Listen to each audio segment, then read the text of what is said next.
How's it going, everybody? My name is LuckyBunz. In today's video, we're going to be taking a look at all the events for the month of May in Pokemon Go. We have a lot to get through, so let's just go ahead and jump straight into it. Okay, so first of all, let's go over the current season bonuses, and by the way, this will be the last month with these bonuses. Anyways, the bonuses for this month are going to be increased friendship damage in raid battles, guaranteed rare candy XL during raid hours, and then guaranteed extra large candy from trading Pokemon if you're level 31 or higher. One of the best bonuses by far. I'm going to be really sad to see that one leave. Moving on, let's talk about the Shadow Legendary Pokemon available from Giovanni as well as from raids over the weekend. We'll start off with Giovanni. So the first half of this month is going to feature Shadow Palkia. Shadow Dialga is going to be making its way into rotation during the Team Go Rocket takeover on May 14th. I'm going to cover this more in detail in a separate video once those details are announced, but as of right now, that's basically all I can tell you guys.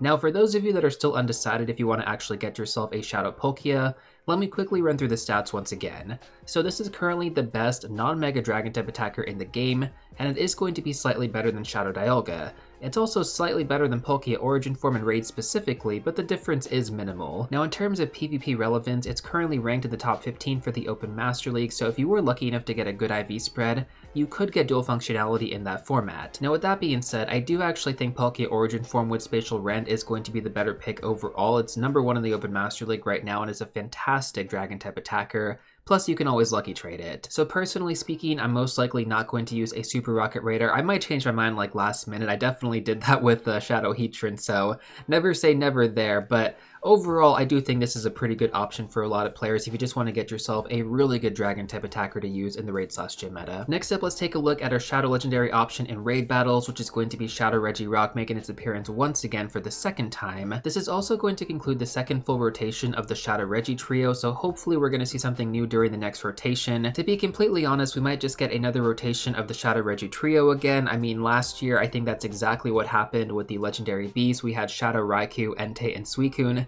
featured 3 times. Either way, for right now, let's cover the fundamentals for those of you that are interested in this. So these raids are going to be available on the weekend only, and they're also going to be in person only. So I would strongly recommend checking your local campfire or Discord for any local raid meetups.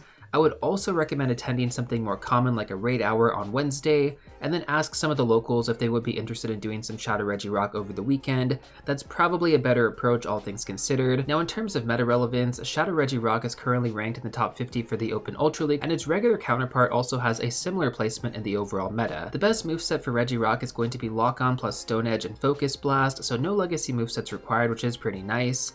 Both Regi Ice and Regi Steel do require elite TMs for their builds, so definitely seems like Regirock is a bit more accessible. Now finally, because this is going to be a Shadow Raid, this also means that the IV floor is going to be 6-6-6 instead of 10-10-10, so getting a good IV spread for PvP should be easier. At least in theory, if you can get a group together. Next up, let's take a look at the Research Breakthrough Pokemon. So we're going to have the same Pokemon that we've had for the last 2 months. Alolan Marowak, Mawile, Druddigon, Jangmo-O, Charcadet, and Frigibax. Every Pokemon except for Frigibax does have the potential to be shiny, and you also have a chance to get a remote raid pass from these if you have no more than 2 in your Pokemon bag, although it is pretty rare. Let's go ahead and take a look at Legendary Raids next, and we're going to have shiny forms available for every Legendary that I'm about to talk about, so just keep that in mind as we're going through these. The rotation cycle is also going to be from 10 AM to 10 AM local time. So first up, we have Tapu Fini from May 1st to May 12th. This is going to be an excellent Pokemon to build for the Open Ultra League, currently ranking in the top 50. Now for those of you that have used Azumarill in the Open Great League, this is basically that just for the Ultra League and with a better Fairy type moveset.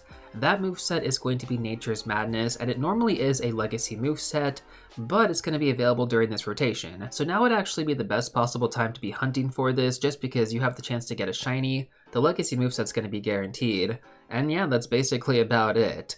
Now ideally, you would want to mirror trade this with somebody else to get a better IV spread for PvP, so just remember to do that before you actually build it. And by the way, if you want to know what are some other good Water-type Pokemon to build for PvP as well as for raid battles, then check out this video on screen. This covers all the best Water-type Pokemon in the game currently. Next up in rotation, we're going to have a Zelf, Uxie, and Mesprit available from May 12th to May 25th. Quite a long rotation, honestly. Now, for those of you unfamiliar with how these regional Pokemon work, a Zelf is going to be available in the Americas and Greenland. Mesprit is going to be available in the Middle East, Africa, and India, and then finally Uxie is going to be available in the Asia Pacific region. I did also want to mention that these 3 Pokemon can also be found in the wild as like super rare encounters.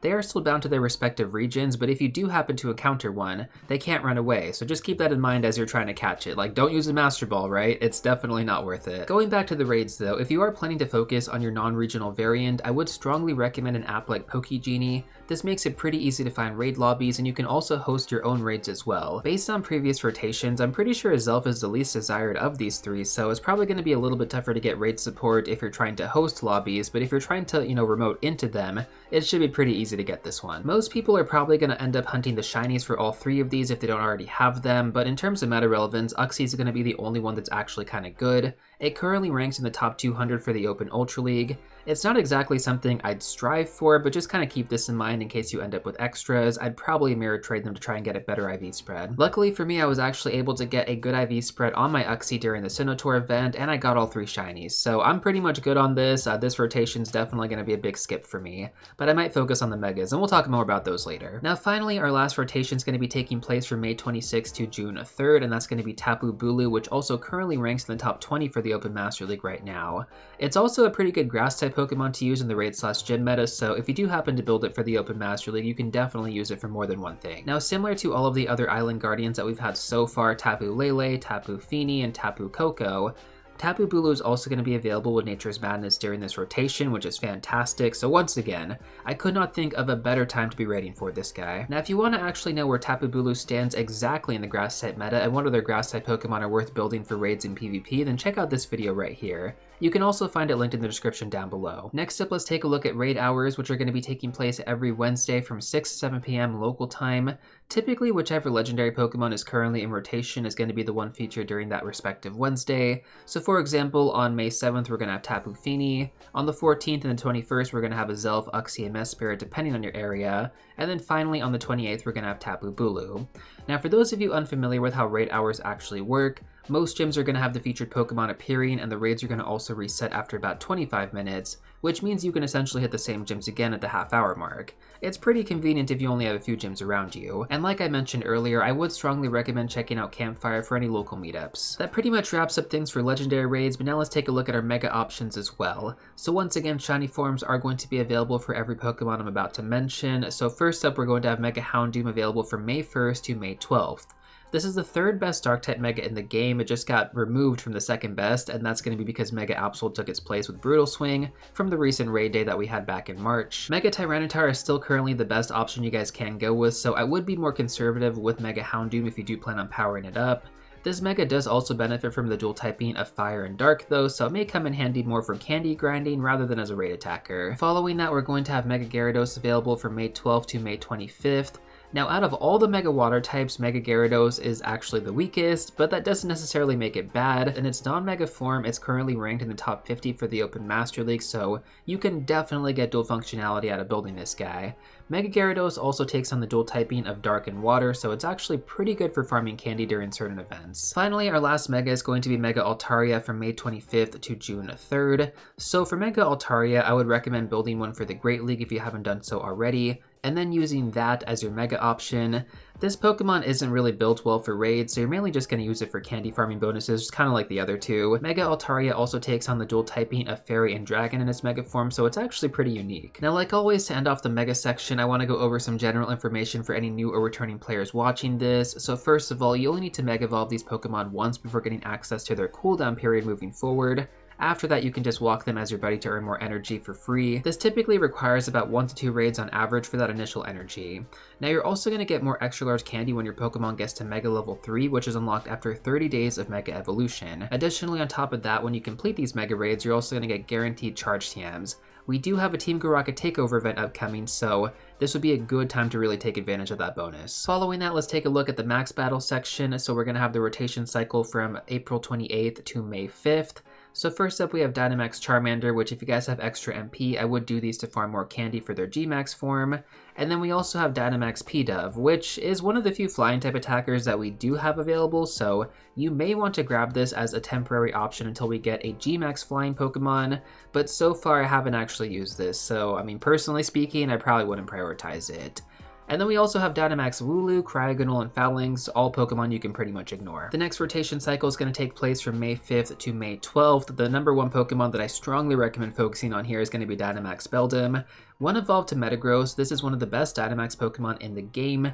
It should 100% be a top priority to hunt. Even if you can't get Meteor Mash on this Pokemon right away, it's really not that important for max battles because you ideally want to focus on the fast move instead to build up energy. But of course, if you end up getting a good IV spread, you could also use this in Legendary Raid battles, Master League, or even Rocket battles, so getting Meteor Mash on it eventually isn't a bad idea. But I guess that's more for newer or returning players because most veteran players probably already have their Metagross built for those formats. Now you can also use Metagross as a Psychic type attacker in the max battle format as well, just kind of depends on the raid boss, so there's a lot more flexibility with this guy. Now even if you already have one of these built, I still think it's worth using your free MP for that potential Hundo or even Shiny.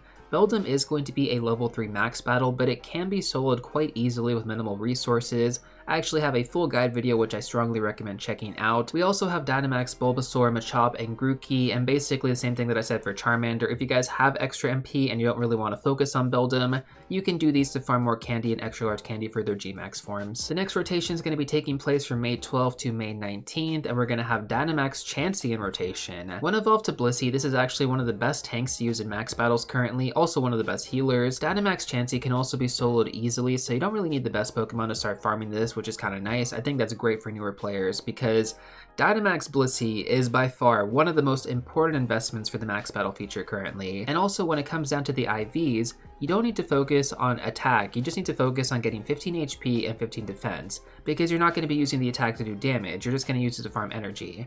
And this also means you won't need to upgrade the max attack either, only max guard and max heal. Now out of all the Dynamax and Gigantamax Pokemon, Blissey and Metagross are the only two that I've personally taken to level 40, just because they are that good. Basically everything else I've only taken to level 30, which is perfectly fine when it comes down to this max battle feature. You do not have to level 50 or even level 40 most of these, like level 30 is fine. Focus on upgrading the max moves and you should be good to go. Now we do also have a few other Pokemon that are going to be good during this rotation. We have Dynamax Ghastly, which is going to be good to farm candy and extra large candy on for their Gmax form. We have Dynamax Drillbur, which actually is one of the few Dynamax Pokemon that is worth building. I've used it significantly against Gigantamax Pokemon, so it's a great investment at least until we get a Gmax ground type. Don't know when that's going to happen. And then finally we have Dynamax Darumaka, which if you don't have Gmax Charizard or Dynamax Moltres, this is a good temporary option to use as a fire type. The next rotation cycle is going to take place from May 19th to May 26th, and we're going to have Dynamax Sableye debuting.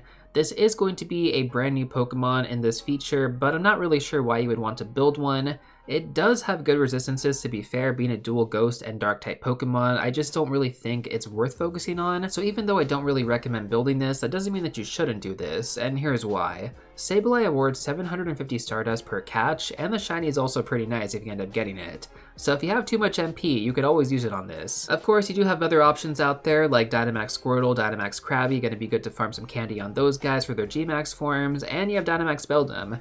We talked about Dynamax Beldum earlier. If you already have a good one, then you can focus on the other three, but if you don't, definitely make that the priority during this rotation. Now finally, our last rotation is going to take place from May 26th to June 2nd. We're going to have Dynamax Rookidee debuting, another new Dynamax Pokemon, and overall a new Pokemon that was only released a few months ago into Pokemon GO.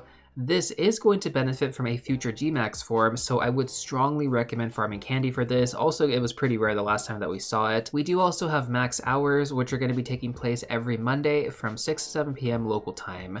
So on May 5th, we're going to have Grookey, on May 12th, we're going to have Ghastly, on the 19th, we're going to have Sableye, and then finally on May 26th, we're going to have Rookidee. Like I mentioned earlier, strongly recommend focusing on Rookidee. Now overall, I do think that the Dynamax rotation this month is much better than what we had in April, so I'm happy to see that. Welcome back everybody who skipped over the Dynamax section. We're going to go over the upcoming events next. Now these event windows are going to be based on your local time zone, so just keep that in mind as we're going through these. The first event of this month is going to be the Growing Up event from May 2nd to May 7th. Now as far as the bonuses go, we're going to have 2 times Evolve Experience, 2 times Hatch Candy, a boosted shiny rate on Wimpod from eggs, and a boosted shiny rate on Magikarp, Swablu, and Wimpod in the wild. There's also going to be an increased chance to encounter double extra small Pokemon and double extra large Pokemon. Now we're also going to have special 2 km, 5 km, and 10 km eggs, and they do actually look kind of good. From 2 km, we're going to have Happiny, Riolu, and Wimpod. 5 km is going to be Mime Jr., and 10 km is going to be Toxel. It wasn't mentioned if there were going to be other Pokemon in this egg pool, but hopefully not. And finally, we're also going to have a paid timed research available for $5, which is going to give you an avatar pose, which is basically like a paper airplane. You're also going to get 1 incubator, 15 pineapple berries, 3,000 stardust, and encounters with event team Pokemon. So basically the value when it comes down to this is that if you don't care that much about the pose, definitely skip it, it's not worth it. But if you care about the pose and you actually like it, then yeah, go ahead and buy it. It's basically the equivalent value. Now I'm pretty sure some people put this together already, but there is a badge for double extra large Magikarp, and combined together with the increased Magikarp during this event, this is going to be a really important event to grind for hardcore players. Or at least anybody who's crazy enough to go for platinum on that medal. I personally am not, but I have friends that are, so I'm probably going to hold on to my extras for them. Now over the weekend, we're going to have Mega Kangaskhan Raid Day on May 3rd. Like most raid days, we're going to get 5 additional free orange raid passes. We're going to get the remote raid pass limit increased from 5 to 20. There's going to be a boosted shiny rate of 1 out of 10, which is always really nice, especially because this is a regional Pokemon from Australia, so very excellent to see that, I think, for a lot of players. There is going to be a special moveset, Stomp, for Mega Kangaskhan, or just for Kangaskhan, I should say. This isn't really something to worry about in my opinion, but I guess it's kind of nice to have. I don't think it's going to make any difference in the raid/gym meta. We're also going to get a free time to research awarding 10,000 Stardust like normal, and there's going to be a $5 event ticket, which is going to award you with 8 additional orange passes to use, so those are going to be use it or lose it. You have to use them all before 5 p.m. You're also going to have an increased chance to get Rare Candy XL, 1.5 times raid experience, and 2 times raid Stardust. So I think the event ticket is always worth it if you actually really like the Pokemon, but for something like this, I probably wouldn't recommend it. The next event is going to be taking place from May 10th to May 18th, and that's going to be the Crown Clash event. For the special bonuses, we're going to have 2 times Evolve experience, we're going to get a boosted shiny rate on Crown Nido King and Crown Nido Queen. Unfortunately, those Pokemon are going to be raid locked though, which I'm not exactly happy about. But I'm probably just going to do 1 each and then call it quits. We are going to have a boosted shiny rate from some wild Pokemon though. That's going to be Slowpoke, Combee, and Litleo. Nothing that interesting, but I guess Combee is always a good one, right? Because you want to get the female version for shiny Vespiquen. That's much harder to get than you guys might realize because there's like a really small percentage that it is going to be a female, kind of similar to Salandit. Now I think the most exciting thing about this event is that we're actually going to get the King Gambit debut, which is going to be the Bisharp or Bisharp evolution. I don't know how to pronounce that correctly. I think they're both technically correct, but I'll let you guys debate me in the comment section down below on that one. So the unfortunate downside to the King Gambit evolution though is that you're going to need to defeat 15 Dark or Steel type raids with Bisharp as your buddy. This is quite the steep requirement. We have never had anything quite like this before. Like we've had like defeat 7 raids, defeat 10 raids I think, but 15 is... yeah, they're definitely stepping that up. Now I have actually seen quite a few YouTubers making the claim that this is like a pay to win feature somehow, but it's really not. I mean, you can get this all done for free. It's just going to take you a bit longer. Like we're going to have both Mega Gyarados and Mega Houndoom available during this event. You can do both of those, grab some energy, and then work on this requirement. And then we're also going to have Zacian available during GoFest over the summer. So you have some opportunities in the future where you can get this done. I totally understand it's kind of annoying because it's like a very specific type from raid battles, but it's not impossible, guys. Now, during the first weekend for this event, we're going to have the Dynamax Suicune Max Battle Weekend, pretty much the exact same that we had for Raikou and Entei. Now, as far as the bonuses go, like normal, we're going to get the MP collection limit raised from 800 to 1600. We're going to get 8 times MP from Power Spots. We're going to get 1/4 adventure distance for MP, which basically means instead of walking 2 kilometers to get 300, you're only going to have to walk 0.5 kilometers. And then finally, we're going to have a 3/4 cost to power up and unlock max moves, which I think is an incredible bonus. Take advantage of that one if you can. There's also going to be a timed research available on May 5th, and it's going to go until the event starts, which is going to award you counters for Suicune. You can also get extra MP from this timed research, and I would not recommend using that until the actual event. So ideally, the best way to go about this is to stack your MP from the day before, get close to like 900 or something like that, have the walk-in reward ready to go, claim that, get to like 1200 something, then go into Saturday, you know, do all your max raids. It's going to be maybe like 3 to 4, claim all the MP from the timed research, and that's going to give you like an extra 1 to 2. If you do this correctly, I mean, you can get a lot of free ones done without having to spend any money or Pokecoins on MP packs. Most of you probably don't care that much about Suicune though, so either way this might just be a skip all around for you guys. Now on that Sunday for Dynamax Suicune, we're also going to have a Calm Day featured, but it hasn't been announced yet. I'm hoping for something good.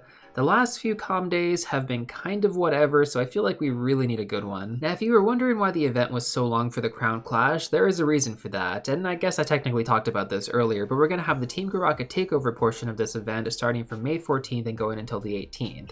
I am really excited about this one, guys, because it has been months since we last had a Team Rocket Takeover event. This is also going to debut Shadow Dialga for Giovanni, a brand new rotation of Shadow Shiny Pokemon to hunt from the team leaders. We're also going to get new Rocket Grunt rotations and the ability to TM Frustration away on our Shadow Pokemon. The event details have not been posted yet, but you guys can expect a few new videos around that time for me because I am a huge fan of the Rocket events. Now over that weekend, we're also going to have a Shadow Raid Day on May 17th. This has not been announced yet either, but I'm gonna guess Shadow Mewtwo. It's been a while since we actually had that Pokemon featured, so it kind of feels right. Historically, we have been getting repeats for these raid days, so I really don't expect anything new. If we actually got something new, that would be a surprise. A few days later, we're going to have the next event, and I guess technically it's not really an event, but it could be an event. It's going to be the Final Strike Go Battle Week, which in my opinion just sounds like a regular Go Battle Week. I don't know if that's like going to be a PvP-centric event. It probably will be, and I want to guess, just because it says Final Strike, that is kind of a reference to Urshifu. We got Kubfu at the start of the season, and Kubfu's evolution is going to be a split into either Rapid Style or Single Style Strike Urshifu. So we could finally see that come full circle. That would make the most sense.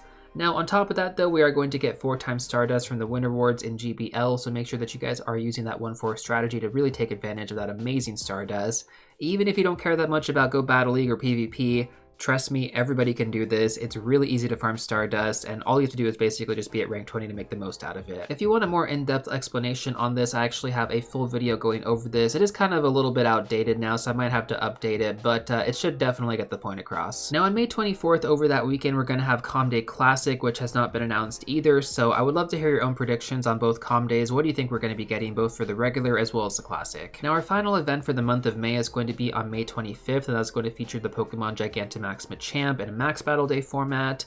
This is the perfect way to end off the month in my opinion. Like, this is going to be the best fighting type for Max Battles, so you for sure want to mark this date in your calendars. Also, I think Gigantamax Machamp looks super sick. It's a very cool Pokemon. While the event information hasn't been posted yet, you can pretty much expect the same bonuses, so the MP collection limit being raised to 1600, 8x MP from power spots, 1/4 adventure distance for MP, time to research available at the start of the week, which is going to award you counters for Gigantamax Machamp, 3 special trades in total, which is going to be a new bonus that was added for Gigantamax Snorlax Max Battle Day. I really hope they continue this because that bonus was fantastic. I got a Shundo out of it, so I have no complaints. And then we're also going to have a $5 event ticket, 2x Max Battle XP, and then the MP collection limit is going to be raised to 5600 instead of 1600. And then you're also going to get a time to research with a Max Mushroom and 25,000 experience. Once again, I do want to mention the event details have not officially been announced yet. I'm just going off previous events here, which, I mean, it makes the most sense. They're usually pretty consistent with this stuff. That pretty much covers all the events for the month of May. Next up, let's take a look at our Spotlight Hours to end things off for this video. These are going to be taking place every Tuesday from 6 to 7 p.m. local time. Shiny forms are going to be available for every featured Pokemon, so keep that in mind as we're going through these. So first up, on May 6th, we're going to have the featured Pokemon be Furfrou with the special bonus 2x Catch Candy. Now, while this Pokemon isn't meta relevant for raids or for PvP, there are 10 different trims or variations for this, so if you want to get every form and their shiny variants, you want to grind this event. Following that, on May 13th, we're going to have Sandygas as a featured Pokemon with a special bonus being 2x Transfer Candy. When evolved to Palosand, this Pokemon does rank in the top 50 for, sorry, not the top 50, the top 150 for the Open Ultra League. A little bit worse there. Now, if you do actually want to focus on this Pokemon build, you actually need to grind out the extra large candy during this Spotlight Hour, because I think it comes close to level 50. It's like level 49-ish or something with the best IV spread. Shiny Sandygas is also a pretty rare Pokemon, so I'm sure many of you are still missing this. Definitely another event I'm going to be playing personally, because I think this is the first time we've actually had this Pokemon with this much accessibility. So I really want to take advantage of it. Now, we're also going to have the special bonus of 2x transfer candy, so if you just want to take advantage of this, I'd recommend creating a search tag, group together all your rare Pokemon, extra legendary, stuff like that. And then bonus points if you actually mirror trade them with somebody else beforehand. Remember, this is going to be the last month that we actually have guaranteed extra large candy from trading Pokemon, so take advantage of that. On May 20th, we're going to have the featured Pokemon be Poochyena, with the special bonus being 2x Evolve experience. 1 Evolve to Mighty Enna, this Pokemon ranked in the top 150 for the Open Great League in its Shadow form. Its regular variant ranks a bit lower than that, but overall it's definitely more of a spice pick. Poochyena does have a nice shiny variant though, so if you do want to hunt this, I think that is worth it. But if you want to focus on the experience instead, I'd gather about 70 evolutions in a search tag per lucky egg, and if you can, try to coordinate any friendship level ups during this time as well. The last Spotlight Hour is going to take place on May 27th with the featured Pokemon GO and the special bonus 2x Catch Stardust. Now, when evolved to Golurk, this ranks in the top 100 for both the Great League as well as the Ultra League, so definitely take advantage of this opportunity, farm some candy, hunt some good IV spreads, and potentially get yourself a shiny. Now, while the 2x Catch Stardust bonus is nice, I would not recommend using star pieces during this event. It's just my take as a free-to-play player. I think there are just more beneficial times to actually use them, like Calm Day with 3x Catch Stardust or the end of a GBL season. With that being said, that pretty much covers all the events for the month of May. Overall, I definitely do think that we have some good stuff to look forward to, but also a lot of events I might skip personally. I am happy that new and returning players are getting more opportunities to get Pokemon that they might have missed. I just kind of wish that some of these events were balanced a little bit better. That way veteran players could kind of get some excitement and not have to focus on everything that's kind of locked behind raids and eggs. That said though, I am personally looking forward to the Team Go Rocket Takeover event and Gigantamax Machamp. As always though, if there is something you're looking forward to specifically, let me know in the comment section down below, and if you want to check out some more content in the meantime, I'm going to recommend these 2 videos right here. But before you go, don't forget to smash that like button, subscribe, and I'll see you all real soon in the next one.